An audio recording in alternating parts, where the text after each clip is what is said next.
बिस्मिल्लाहिर्रहमानिर्रहीम रब्बी शरह ली सदरी व यस्सिर ली अमरी वहलुल उक़्दतन मिन लिसानी यफ़क़हू क़ौली। अस्सलामु अलैकुम व रहमतुल्लाहि व बरकातुहू। हमारा आज का मौजू है ग्लूटेन फ्री डाइट।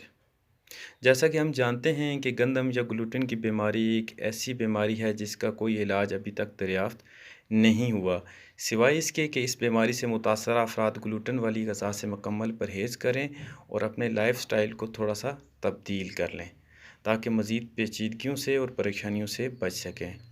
लेकिन इसमें परेशान होने की या मायूस होने की बात नहीं, बस अपनी रोज़मर्रा की डाइट या खुराक को तरतीब देना और परहेज़ करना है। सबसे पहले आपको बताते हैं कि एक सीलिक डिजीज़ या गंदम से मुतासरा इंसान को कौन कौन सा आटा या फ्लावर इस्तेमाल करना चाहिए।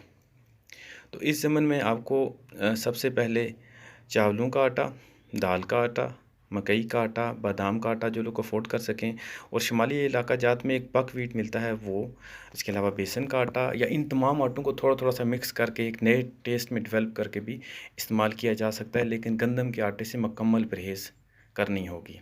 उसके साथ आप अपने इस डाइट प्रोग्राम में हर किस्म के ताज़ा फल इस्तेमाल कर सकते हैं, उनको शामिल कर सकते हैं, और ये आपकी सेहत के लिए बहुत ज़रूरी है और आपके जिस्म को तक़वियत फ़राहम करता है। फलों के साथ आप तमाम किस्म के खुश्क मेवाजात जिनमें मिनरल्स होते हैं, जिनमें बहुत सारी ऐसी चीज़ें होती हैं जो आपका इम्यून सिस्टम बेहतर करती हैं, वो आप इस्तेमाल कर सकते हैं। उसके अलावा आप तमाम किस्म की ताज़ा सब्ज़ियाँ इस्तेमाल कर सकते हैं, इससे भी आपका इम्यून सिस्टम बेहतर होता है।